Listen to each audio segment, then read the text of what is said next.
ეს ქალი გახლავთ ამერიკელი მსახიობი სახელად ელისონი.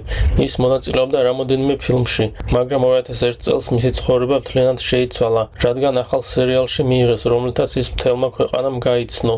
სერიალი Smallville მოგვითხრობს ახალგაზრდა სუპერმენის ისტორიას. ელისონი კი მისი ახლო მეგობრის როლს ასრულებს. მას ეს როლი ძალიან უხდება და შესანიშნავად თამაშობს. თუმცა, მიუხედავად წარმატებისა, ელისონს მაინც აქვს შეგრძნება, რომ რაღაც აკლია ცხოვრებაში. სწორედ ეს სიცარიელი წლების შემდეგ მას დიდ შარში გახვევს. იმ დროს ელისონს ყავს მეგობარი სახელად კრისტენი, რომელიც ასევე თამაშობს Smallville-ში. კრისტენი თითქოს ხედავს, რომ ელისონი ძალიან არეულია. კრისტენს სურს დაეხმაროს მეგობარს. 2006 წელს კრისტენმა ელისონი მიიწვია თვითგანვითარების ჯგუფის შეხვედრაზე. ელისონი დაფიქრდა, თვითდახმარება? კარგი, რატომაც არა და გადაწყვიტა, რომ ბედი ესადა. შეხვედრაზე მისვლისას ელისონს წარმოდგენაც კი არ ჰქონდა, რომ ეს ჯგუფი სინამდვილეში სრულფასოვანი სექტაა. იქ მან გაიცნო ბევრი ადამიანი, მათ შორის რამდენიმე ქალი, რომლებიც ცდილობდნენ ელისონი დაერწმუნებინათ, რომ ამ ჯგუფში გაწევრიანებულიყო. იმის გამო, რომ ელისონი ცნობილ სერიალში თამაშობდა და შესაბამისად საკმაოდ პოპულარული იყო, მისი წევრობა სექტისთვის მეტად სასურველი ჩანდა, რადგან ასეთ შემთხვევაში მათ უფრო მეტი ადამიანი შეუერთდებოდა. ისინი პირდებოდნენ ელისონს, რომ მათთან ყოფნა მოაგვარებდა მის ყველა პრობლემას, დაეხმარებოდა სამსახიობო კარიერაში და მის ცხოვრებას უკეთესს გახდიდა. ბოლოს სექტის ერთ-ერთმა წევრმა ელისონი კერძო თვითმფრინავით წაიყვანა ამ ჯგუფის დამფუძნებელთან შესახვედრად. დამფუძნებლის სახელია კიტი და ის ძალიან უცნაური პიროვნებაა. ამავე დროს ის ძალიან გონიერია და საკუთარ თავს გენიოსად წარმოაჩენს. ჯგუფის სხვა წევრები მას სხვადასხვა გამორჩეულ სახელს ეძახდნენ, როგორიცაა ავანგარდი. ელისონს სჯეროდა, რომ კიტს ნამდვილად შეეძლო მისი დახმარება და საბოლოოდ გადაწყვიტა, რომ ჯგუფის წევრი გამხდარიყო. ამ მომენტიდან ელისონი სრულად ჩაერთო სექტის სამყაროში. სექტის წევრები მას მუდმივ თანადგომას პირდებოდნენ. ისინი ასევე არწმუნებდნენ ელისონს, რომ დაეხმარებოდნენ ყველა პრობლემის მოგვარებაში, სამსახიობო კარიერის ჩათვლით. ელისონი თავიდანვე ძალიან დადებითად განეწყო ჯგუფის წევრების მიმართ. მომდენო წლების განმავლობაში ის სულ უფრო მეტად დაუახლოვდა ჯგუფის წევრებს, განსაკუთრებით კი მათ ხელმძღვანელს კიტს. თუმცა, კიტმა ნელ-ნელა უცნაური დავალებების მიცემა დაიწყო ჯგუფის წევრების მიმართ, მაგალითად წყლის დალევა გუბიდან ან თავდახრილი სირბილი. ჯგუფის წევრები კი ელისონის ჩათვლით მის მოთხოვნებს უყოყმანოდ ასრულებდნენ. კიტი ასევე აზიარებდა მის შეხედულებებს სასიყვარულო ურთიერთობებზე. მაგალითად, ის ამტკიცებდა, რომ კაცებისთვის ბევრ ქალთან ურთიერთობა ნორმალური იყო. ქალებს კი აუცილებლად მხოლოდ ერთი ქმარი უნდა ყოლოდათ. მოგვიანებით ეს ყველაფერი კიტს დაეხმარება, რომ ახლო ურთიერთობა დაამყაროს ჯგუფის არაერთ წევრ ქალთან. რაოდენ უცნაურიც არ უნდა იყოს, კიტის ამ შეხედულებებს ელისონიც სრულად იზიარებდა. იგი სულ უფრო მეტად დაშორდა გარე სამყაროს. ურთიერთობა შეწყვიტა მის ძველ მეგობრებთან და მალე მთელმა მისმა სამყარომ კიტის გარშემო დაიწყო ტრიალი.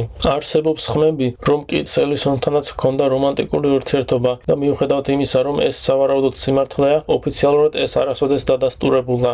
2011 წლისთვის, როდესაც სერიალი Smallville დასრულდა, ელისონი თითქმის მთელ მის დროს სექტას უთმობდა.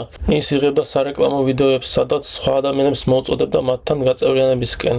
ბოლოს, დაახლოებით 2015 წელს, კიტმა ელისონს გაუმხილა მისი საიდუმლო ჩანაფიქრი, ჯგუფის წევრებს შორის ურთიერთობის ახალი საფეხური, რომელსაც მან უწოდა ურთიერთობა მონასა და მის მფლობელს შორის.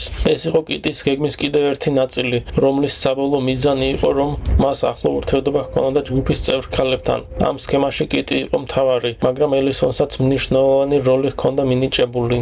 ელისონს დაევალა ახალი, ასე ვთქვათ, მონების მოყვანა ჯგუფში. კიტის გასახარებლად ელისონი სრული მონდომებით ჩაერთო საქმეში, იმისათვის, რომ რაც შეიძლება მეტი ქალი მიეწვია სექტაში. ის ქალებს არწმუნებდა, რომ ისინი ქალთა მენტორულ პროგრამაში ან ქალთა მოძრაობაში ერთიანდებოდნენ. როდესაც ქალები სრულად შევიდოდნენ სექტის სისტემაში, მათ შემდეგ შანტაჟის მსხვერპლად აქცევდნენ. მას შემდეგ, რაც ახალი წევრები საკმარის ნდობაში შევიდოდნენ სექტის ხელმძღვანელებთან, მათ სთხოვდნენ, რომ მიეწოდებინათ ეგრეთ წოდებული გირაო, რაშიც ძირითადად შედიოდა მაკომპრომენტირებელი მასალები, მაგალითად მტკიცებულებები მათ უკანონო საქმიანობაზე, ან უბრალოდ მათი შიშველი ფოტოები.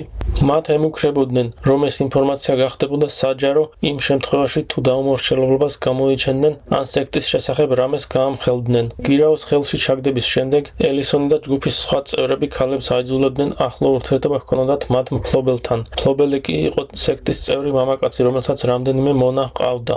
უმეტეს შემთხვევაში მფლობელს 5-6 მონა ჰყავდა, თუმცა ერთ-ერთ მათგანს გავრცელებული ცნობებით 22 ქალი ჰყავდა. სექტა ასევე აიძულებდა მის წევრებს, რომ საკუთარ სხეულზე დაეხატათ სექტის აღნიშნული სიმბოლო, რომელიც კიტის და ელისონის ინიციალების კომბინაცია იყო. ამ უცნაურ სქემაში ყველაზე საპატიო ადგილზე იჯდა თავად კიტი, თვითაღიარებული გენიოსი. მან გამოაცხადა, რომ უფლება ჰქონდა ახლო ურთიერთობა ჰქონოდა სექტის ნებისმიერ მონასთან და პირადი მასალების გამოქვეყნებით ემუქრებოდა მათ, ვინც უარს იტყოდა. გავრცელებული ხმების მიხედვით, მას ურთიერთობა ჰქონდა 50-ზე მეტ ქალთან ამ იერარქიაში. გარდა ამისა, ელისონმა თვით ემა უოტსონის, რომელიც ჰარი პოტერში ჰერმიონის როლს ასრულებს, ჩართვაც კი სცადა ამ სექტაში. ის სოციალურ ქსელებში ემას წერდა, რომ თვითონაც მსახიობი იყო, ჩართული იყო ქალთა ჯგუფში, რომელიც ემას აუცილებლად მოეწონებოდა. დაახლოებით 1 თვის შემდეგ ელისონმა ემას კიდევ ერთხელ მისწერა მონაწილეობას ვიღებ უნიკალურ ქალთა მოძრაობაში, რომლის შესახებაც ძალიან მინდა მოგიყვე. 3 კვირის შემდეგ ელისონმა მესამედ სცადა ემას დაყოლება, თუმცა როგორც ჩანს წარუმატებლად, ემა აშკარად არ იყო დაინტერესებული გაურკვეველ ჯგუფში გაწევრიანებით. იმ დროისათვის კიტის, ელისონის და სექტის სხვა ლიდერების გავლენა დანარჩენ წევრებზე იმდენად დიდი იყო, რომ ეს უცნაური პრაქტიკა წესით კიდევ დიდხანს უნდა გაგრძელებულიყო, სანამ ერთ დღეს მოულოდნელად რაღაც არ შეიცვალა. ბოლოს, ჯგუფის ზოგიერთი მოქმედი და ყოფილი წევრი მიხვდა, რომ რაღაც რიგზე ვერ იყო. ისინი დაუკავშირდნენ გაზეთ New York Times და მოუყვნენ თუ რა ამბები ხდებოდა სექტის შიდა სამზარეულოში, მათ შორის ჯგუფის ლიდერების უცნაური ურთიერთობები მათ წევრ ქალებთან. 2017 წელს New York Times-მა გამოაქვეყნა ეს ამბავი, რის შედეგადაც ყველაფერი საჯარო გახდა. ადამიანები სტატიას კითხულობდნენ და გაუგნებულები იყვნენ.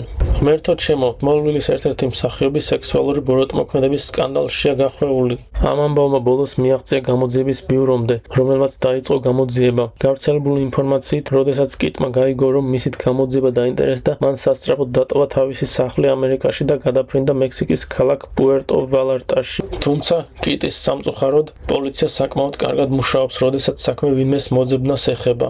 2018 წელს სამართალდამცავებმა კიტი მექსიკაში იპოვეს და მექსიკური სამართალდამცავი ორგანოების დახმარებით დააკავეს და ამერიკაში დააბრუნეს. მოკლე ხანში ნიუ-იორკშიც დააკავეს ელისონი. ასევე დააკავეს ჯგუფის კიდევ რამდენიმე ლიდერი. ელისონმა აღიარებითი ჩვენება დაწერა და 3 წლით პატიმრობა მიესაჯა. კიტს კი რამდენიმე ბრალი წაუყენეს, მათ შორის სექსუალური ტრეფიკინგი და არასრულწლოვანი სექსუალური ექსპლუატაცია, რადგან როგორც გაირკვა სექტის ერთ-ერთი წევრი არასრულწლოვანი იყო. სასამართლოს გადაწყვეტილებით კიტს 120 წლით პატიმრობა მიესაჯა.